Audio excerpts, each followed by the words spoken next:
Guarantee कोणाला असा प्रश्न आहे आणि या प्रश्नाचं उत्तर देण्यासाठी मतदार राजा घराबाहेर पडलेला आहे आणि ठिकठिकाणी जाऊन मतदान करतोय। धाराशिवमधून एक मोठी बातमी समोर येते। थेट जाणार आहोत धाराशिवमध्ये। धाराशिव जिल्ह्यातल्या भूम तालुक्यातील पाट सांगवी इथे उद्धव बाळासाहेब ठाकरे गटाच्या कार्यकर्त्यावरती हल्ला झालाय। उद्धव बाळासाहेब ठाकरे गटाच्या कार्यकर्त्यावर चाकू हल्ला करण्यात आलेला आहे। या हल्ल्यामध्ये एकाचा मृत्यू झालाय, 3 ते 4 जण जखमी झालेले आहेत। समाधान नानासाहेब पाटील असं हल्ल्यात मृत्युमुखी पडलेल्या कार्यकर्त्याचं नाव आहे। उद्धव बाळासाहेब गटाचे 5 ते 6 कार्यकर्ते हल्ल्यामध्ये जखमी झालेले आहेत अशी ही माहिती समोर येते। उद्धव बाळासाहेब ठाकरे गटाच्या 3 ते 4 कार्यकर्त्यांवर 20 ते 25 कार्यकर्त्यांनी हा हल्ला केलेला आहे। आत्ताची महत्त्वाची आपण बातमी बघतोय। धाराशिवमध्ये मतदानाला रक्तरंजित असं हे गालबोट लागलेलं पाहायला मिळतंय।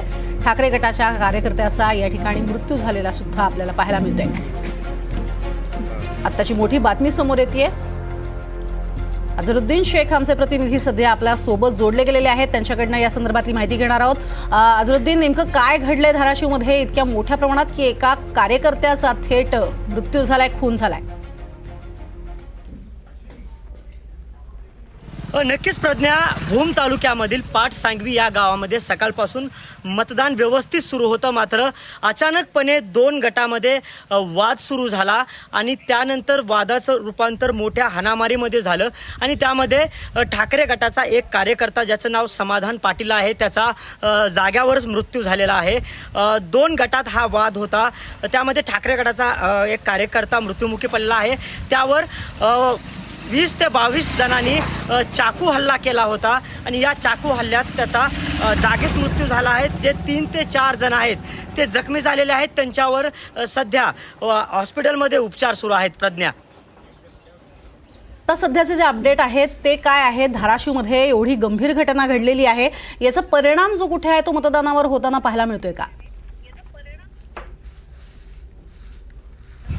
नक्कीच त्याचा परिणाम जो आहे मतदानावर होतोय, मात्र ज्या गावामध्ये भूम तालुक्यातील पाटसांगी या ठिकाणी ही घटना घडलेली आहे तिथे पोलिसांचा एक मोठा फौजफाटा त्या ठिकाणी तैनात झालेला आहे।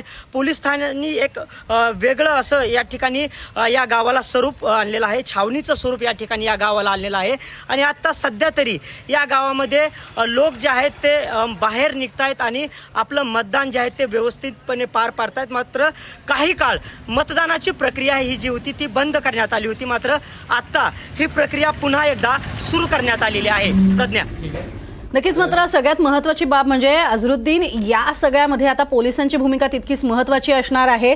काय पोलिसांची भूमिका आहे, काही कळू शकलेलं आहे का? नक्कीच या ठिकाणी पोलिसांची जी भूमिका आहे, पोलीस आता त्या ठिकाणी जे लोक घटनास्थळी उपस्थित होते त्यांचा जबाब घेत आहेत। जो कोणी मुख्य आरोपी असेल त्याच्यावरती आता थोड्याच वेळात गुन्हा दाखल करण्याची प्रक्रिया देखील होणार आहे अशी माहिती आपल्याला पोलीस सूत्रांकडून मिळालेली आहे। मात्र जे हल्लेखोर होते ते आता त्या गावातून फरार झालेत अशी देखील माहिती आपल्याला पोलीस सूत्रांकडून मिळते। प्रज्ञा, अगदी, मात्र ज्या पद्धतीने ठाकरे गटातल्या एका कार्यकर्त्याचा मृत्यू झालाय असंही समजतं आहे, या सगळ्या पार्श्वभूमीवरती काही पूर्वतयारी झाली होती का? पूर्वनियोजित अशा स्वरूपाचा हा राडा झालेला आहे का? काही कळू शकले का याबद्दल किंवा काही पूर्ववैमनस्य? ही माहिती सध्या आपल्यापर्यंत आली नाहीये किंवा असं कोणी या ठिकाणी सांगितले नाहीये की ही घटना जी आहे ती पूर्ववैमनस्यातून घडलेली आहे।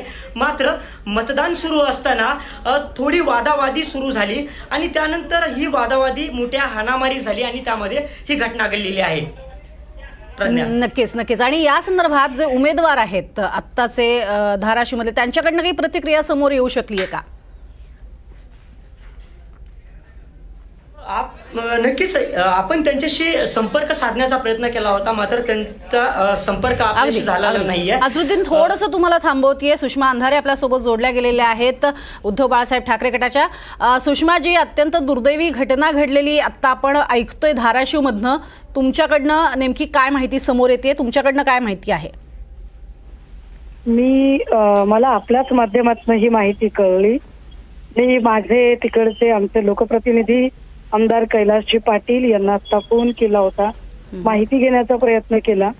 मयत झालेल्या आमच्या शिवसैनिकाचे नाव मला अजून माझ्यापर्यंत पोहोचलेले नाही. मात्र जी माहिती मिळते ती माहिती मार्केट कमिटीच्या इलेक्शन पासूनची ही सगळी खुन्नस चालू होती. बर. आणि एका अर्थाने तुम्ही आमच्याकडे का येत नाही, शिंदे गटाकडे का येत नाही, तुम्ही ओमराजेंच्या सोबत का काम करता, तुम्ही उद्धव ठाकरेंचं का काम करता, अशा पद्धतीचा दबाव आणत आणि ती खुन्नस ठेवत ही भांडणं झाली.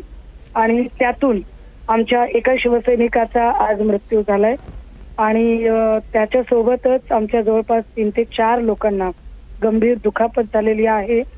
आम्ही सगळेच जण आमच्या या बहादर शिवसैनिकाच्या त्यांच्या सगळ्या परिवाराच्या दुःखात आम्ही सामील आहोत. अजून काही माझ्याकडे तपशील जसेही येतील मी माध्यमांच्या समोर ते शेअर करेन. बर. सुषमाजी, तुमचं ओमराजेंशी काही बोलणं झालेलं आहे का? त्यांच्याकडनं काही कळू शकले का? नाही, मला आता जस्ट 2 मिनिटांपूर्वी ही बातमी कळली. जशी ही आपल्याकडून बातमी कळाली मी लगेचच आमदार कैलास पाटील यांच्याशी संपर्क केला आणि तेही तिकडे भूमकडे धावत घेत होते आणि त्यामुळे त्यांनी मला अतिशय धावती माहिती सांगितली. मला एक 5 ते 10 मिनिटांमध्ये माझ्याकडे सगळे तपशील येतील. जसेही तपशील येत आहेत मी आपल्या सगळ्यांशी बोलायला तयार आहे. अगदी. सुषमाजी, असं गालबोट लागू नये खरं तर, मात्र दुर्दैवी घटना ही घडते आहे. या सगळ्याचा परिणाम आजच्या दिवशी मतदान होतंय किती होऊ शकतो? खरं तर आज हा लोकशाहीचा उत्सव आहे आणि लोकशाहीचा उत्सव म्हणून लोकांना अत्यंत निर्धोकपणे निर्भयपणे बाहेर पडता आला पाहिजे आणि आपला मताधिकार बजावता आला पाहिजे. मात्र सत्ताधाऱ्यांकडे गृह खातं आहे, सत्ताधाऱ्यांकडे चिकार, सत्तेतून पैसा आणि पैशातून सत्ता कमावलेली आहे. त्यामुळे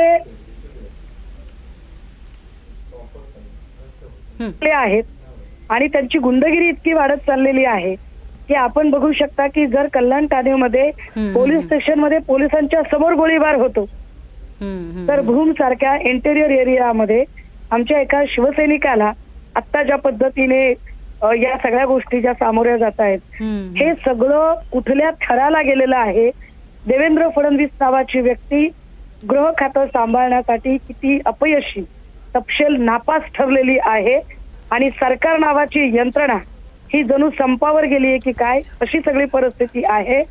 मला असं वाटतं की या सगळ्या सिनोरिओमध्ये याचे पडसाद एका मतदारसंघात नाही तर संबंध महाराष्ट्रात उमटतील. नक्कीच. धन्यवाद सुषमाजी आमच्याशी बोललात त्यासाठी. तर ही घटना बघतोय आपण धाराशिवमधली रक्तरंजित अशा स्वरूपाची ही घटना घडलेली आहे. एक गालबोट लागलेला आहे. चाकू हल्ल्यात ठाकरे गटाचा कार्यकर्त्याचा मृत्यू झालेला आहे आणि ही घटना घडत असताना यामागे अनेक पूर्वीचे वाद होते का या संदर्भातली माहितीही आता हळूहळू समोर येईल.